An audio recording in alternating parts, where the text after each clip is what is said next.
Uploading your screencast to YouTube is a great option if you'd like to share it with more than people just in the East Penn School District.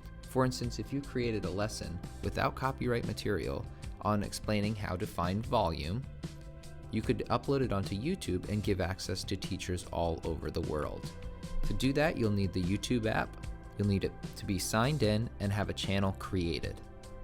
When I'm in the YouTube app, I will select in the upper right-hand corner the camera icon.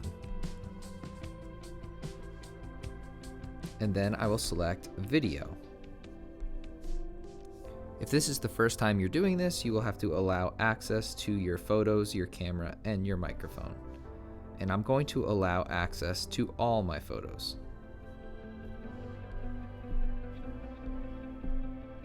I will find the video I want to upload, select that video.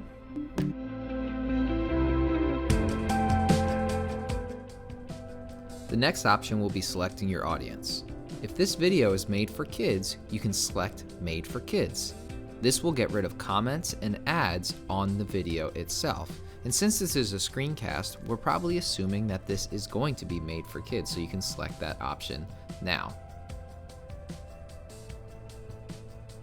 Then you're going to tap the Upload button.